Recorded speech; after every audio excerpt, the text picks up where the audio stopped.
नमस्कार, जय हिंद। श्वेत रंग शांति का प्रतीक है, लेकिन हमारे ही देश में कुछ लोग इस शांति को भंग करने में कोई भी कसर नहीं छोड़ रहे हैं। ये चाह रहे हैं कि दंगे भड़क जाएं और जाति धर्म के नाम पे जो है बड़े रूप पे एक दंगों का एक आह्वान हो जाए। क्यों नहीं गवर्नमेंट एक ऐसा कदम उठाती है ऐसे लोगों के खिलाफ, चाहे जिस भी धर्म का हो, जो किसी के धर्म को और आस्थाओं को ठेस पहुंचाए, जो किसी के धर्म को गालियां दे। ऐसे लोगों के खिलाफ सख्त कानून बनना चाहिए ताकि आने वाली पीढ़ियां एग्जाम्पल के तौर पे ऐसे लोगों को हमेशा से याद रखें। अभी मामला है कर्नाटका का। कर्नाटक के मंगलूर में स्वामी कोरागज्जा मंदिर, इस मंदिर की आस्थाएं बहुत श्रद्धालुओं के साथ जुड़ी हुई हैं। कहा गया है कि ये शिव जी के अवतार यहाँ पे बताया गया है इनको। और देखो, श्रद्धा किसी की भी, चाहे मंदिर की हो, मस्जिद की हो, गुरुद्वारे की हो, चर्च की हो, जिस मर्जी धर्म की हो, आस्था एक ऐसी चीज़ है जो अदृश्य है।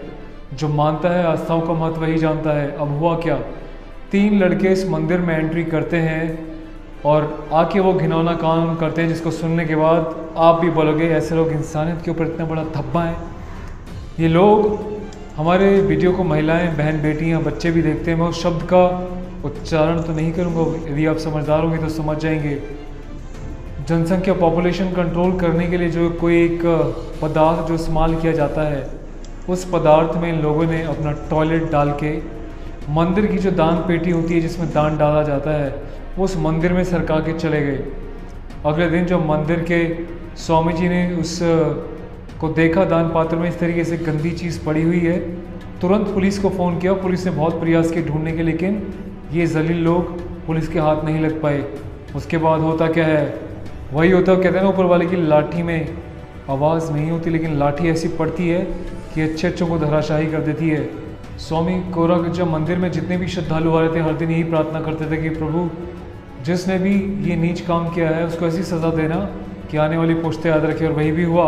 अब होता क्या है, ये 3 लोग जो मंदिर में ये घृणित कार्य करके गए थे, उनके नाम भी मैं एक बार आपको बता दूं। नवाज़, अब्दुल रहीम और अब्दुल तौफीक। ये तीनों लोग आते हैं मंदिर में, घृणित कार्य करके चले जाते हैं। उसके बाद इनकी उल्टी गिनती शुरू होने लगती है।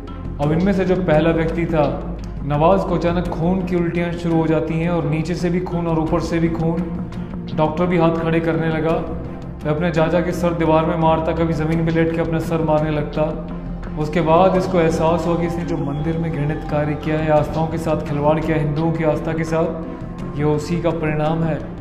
उसके बाद अचानक से 2-3 दिन के अंदर इसकी मौत हो जाती है। और यही हाल जो बाकी साथी इसके दोनों आए थे, उनके साथ भी यही सारे सिम्टम्स होने लगे। उसके बाद होता क्या है, जब वो भी मरने की कगार पे आ गए तो उन्होंने डिसाइड किया कि चलते हैं मंदिर में जाके वहाँ के जो पुजारी हैं उनसे और स्वामी जी से हम माफ़ी मांग लेते हैं। स्वामी कोरागज्जा मंदिर पहुँचते हैं माफ़ी मांगने के लिए, आस्थाओं के साथ जिन्होंने गंदा खिलवाड़ किया था। लेकिन प्रभु भी ऐसे लोगों को कैसे माफ़ कर सकते हैं। अब ये रोज़ आते थे, अरदास लगाते थे वहाँ के पंडित जी से, और मंदिर में भगवान के सामने, मूर्ति के सामने बैठ के कि माफ़ कर दो, हमसे बहुत बड़ी गलती हो गई है। तो पंडित जी को विश्वास नहीं लगा, ये पता नहीं क्या अजीबोगरीब बातें कर रहे हैं। तभी मामला पुलिस तक पहुंचता है। पुलिस पहुंचती है तो पुलिस के सामने रो रो के गिड़गिड़ा के दोनों लोग बोलते हैं कि हमारे एक साथी मर चुका है और हम भी अब शायद ही बचे। तो पुलिस इनके खिलाफ मुकदमा लेके इनको अपने साथ ले जाती है। लेकिन सबसे बड़ी सोचने वाली बात क्या है, पुलिस के सामने तो बोलते हमसे गलती हो गई है, हमें माफ़ कर दो। लेकिन सोचिए यार, इंसानियत की खाल में, इंसान की खाल में ऐसे दरिंदे भी हो सकते हैं हमारे समाज में, जो किसी के धर्म के बारे में इतना नीचे इस गंदे लेवल पे गिर जाए। क्या कभी किसी हिंदू को या सिख को आपने देखा है, या किसी ईसाई को देखा है, या किसी और धर्म को देखा है किसी के धर्मस्थल पे जाके ऐसे नीच हरकत करते हुए? कभी ना देखा होगा, ना सुना होगा। फिर लोग कहते हैं कि आप तो जो है खास धर्म के बारे में हमेशा से गलत बताते हो। तुम्हें कसम है तुम्हारे अल्लाह की, उस भगवान की, उस वाहेगुरु की, उस जीसस की, जिसको भी आप मानते हो, दिल पे हाथ रख के बोलना, क्या हम जैसे लोग सत्य बता के नफरत फैला रहे होते हैं, या बता रहे होते हैं कि समाज में, सोसाइटी में ऐसे गंदे लोग भी हैं जिनसे बचना और सावधान रहना बहुत ज़रूरी है? कभी रोटियों में थूकना, कभी किसी की माँ बहन बेटियों के साथ गलत काम करना, कभी कुत्तों के साथ गलत काम करना।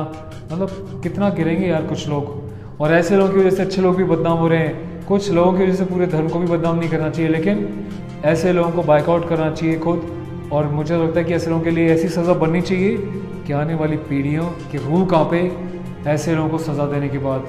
तो दोस्तों, आप क्या कहते हैं ऐसे जाहिलों के बारे में? कमेंट करके अपनी राय ज़रूर दीजिएगा। और पहली बार अगर देख रहे हैं इस चैनल को royal soldier on YouTube, subscribe कीजिएगा, प्रेस ऑल नोटिफिकेशन ताकि अगली बार जब भी ऐसे एक सामाजिक वीडियो आप तक पहुंचे जो मीडिया नहीं पहुंचाता तो आपके स्क्रीन तक वो पहली बार पहुंच सके। ख्याल रखिएगा अपना। जय हिंद।